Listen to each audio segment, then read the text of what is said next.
বলো, বলুন না, বলুন না। আয় আয় আয়, যে ইমাম সাহেব হাফিজ সাহেব গল্প শোনাচ্ছিল, আমার ওখানে গিয়েছিল, ইনি গিয়েছিলেন। আর সে মুরব্বী কই কি জানি, মোহাম্মদ আলী সাহেব কই, ঘুমিয়ে গেছে বোধহয় নাকি, আছে? তো ইনারা গিয়েছিলেন, গল্প শোনাচ্ছিলেন, দীর্ঘদিন মসজিদে ইমামতি করছে। তখন মসজিদ সরু করা ছিল, দু কাতার ছিল, ভেঙে বড় হলো, টাইলস হলো, মার্বেল হলো, চকচকে হলো। আজকে মক্তব হবে, পেশাবখানা তৈরি হয়ে যাচ্ছে, ওযুখানা হয়ে যাচ্ছে। আলহামদুলিল্লাহ, দীর্ঘদিন ইমামতি করছি। বলুন তো, 25 বছর ধরে ইমামতি করার কারণে ইমাম সাহেবের বেতনটা 20,000 টাকা মাস গেলে হয়েছে। কথা বলে না, 2 ঘন্টায় 20,000 টাকা দিতেই বক্তাকে বিবেকে লাগে, আমি দেবো তো, আমি নিয়ে নেবো তো।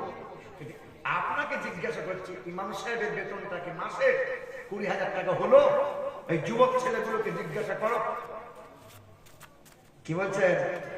মুসলমান শোনার টুকরো বন্ধুরা, এই যে তোমার বাপ বললে এই হুজুরটা আসবে না, তোমার চাচা বললে এই হুজুরটাকে আর পাবে না, কিন্তু গ্রামের ইমাম সাহেবের দিকে তাকাও, যে নিজের বাপ মাকে ত্যাগ করে বিবি বাচ্চা ছেড়ে তোমার গ্রামে পড়ে আছে, ভোরের বেলায় নামাজ পড়ায়, গোটা গ্রামবাসীর জন্য দোয়া করে, তোমার আমার জন্য দোয়া করে, 5 ওয়াক্ত নামাজ পড়ায়, 5 ওয়াক্ত নামাজের শেষে মোনাজাত করে তো দোয়া করে, কবর জিয়ারত করে, মৃত্যু ব্যক্তিদের নামে কত দোয়াখানি করে।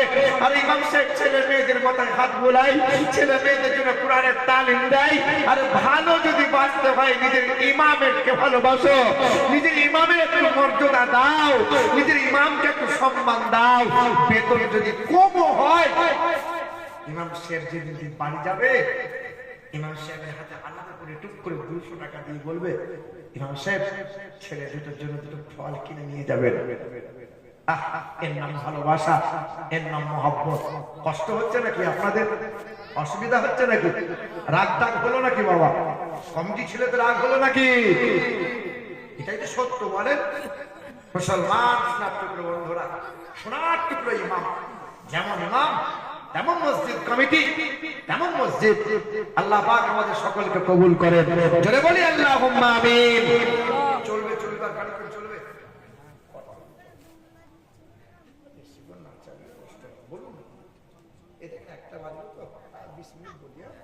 মুসলমান বাবারা, ভাইরা আমার, এ সোনামণি মা বোনেরা, তখন ওই মানুষটা কালেমা পড়ে নিল।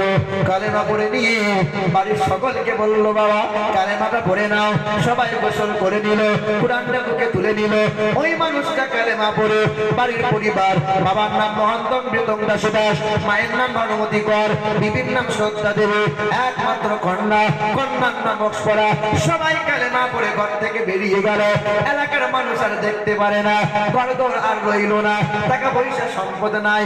তাদের মধ্যে দুটো সম্পদ রয়ে গেল, এক হলো মুহাম্মাদুর রাসূলুল্লাহ, আর দ্বিতীয় হলো কালামুল্লাহ। যেখানে যাই তারা ইজ্জতওয়ালা হয়ে যায়।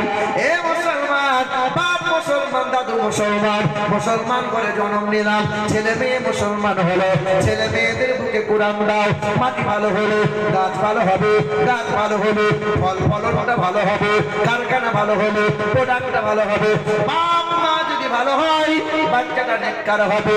আর মা যদি সিরিয়ালওয়ালি হয়, বাপ যদি দিনটা দেখা করে বিড়ি করে তাস করে হয়, ও ছেলেটা বিড়ি করে হবে, বড় হয়ে বাপের কাছে বিড়ি চেয়ে খাবে। আবার তুমিও খাও, আমাকে দাও, বাবা দাও। বিচুতি মাল তৈরি হবে। বাপ নেককার হলে, মা কোরআন পারনি হলে, তোমার ছেলেটা নেককার হবে, বড় হয়ে ওই ছেলের কাছে দুমুঠো খাবার পাবে। মা বাপ যদি নেককার হয়, বাচ্চা নেককার হবে। আর বাচ্চা যদি নেককার হয়, মা বাবা কবরে শুয়ে শুয়ে জান্নাতি হাওয়া, জান্নাতি মেওয়া, জান্নাতি পোশাক পেয়ে যাবে। ছেলে নেককার হলে মা বাবা কবরে শুয়ে জান্নাতের হাওয়া পায়। ছেলে যদি বদমাশ হয়, তো ছেলের আচরণের কারণে বাপ মা কবরে শাস্তি পেতে হবে। কারণ বাপ মা যে গার্জেন, বলে ছেলে মানুষ করতে পারে নাই, দিনরাত রোজগার করেছিল, ছেলে দিনরাত মোবাইলে খোঁচা মারে, ফেসবুক করে, হোয়াটসঅ্যাপ করে, মেসেঞ্জার করে, হ্যালো আই লাভ ইউ, শুধু এই সব চলে। আমি যখন সন্ধ্যার দিকে আসছিলাম, রাস্তা দিয়ে আসা যায় না, শুধু ইয়ং ছেলেরা আর মেয়েরা, বুঝলেন, আর মেয়েগুলো ঠোঁট পালিশ, গাল পালিশ এমন করে যাচ্ছে, আমাদের গাড়ি ধাক্কা মেরে দেবে। বুঝতে পেরেছে?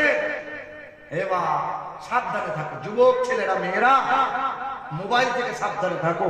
কোরআন পড়ো, কিন্তু মোবাইল দেখে বেশি কোরআন পড়ো না। কোরআন, আল্লাহর কোরআনকে দিয়েছো, কোরআনকে চুমা দাও, হাত বোলাও। কোরআন মোবাইলে আছে, পাওয়া যায়, পড়ো।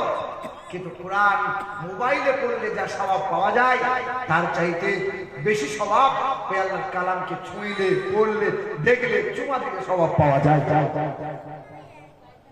হে মুসলমান, সবচেয়ে বেশি আল্লাহ ভালোবাসে কারে? নবী মুহাম্মদ সাল্লাল্লাহু।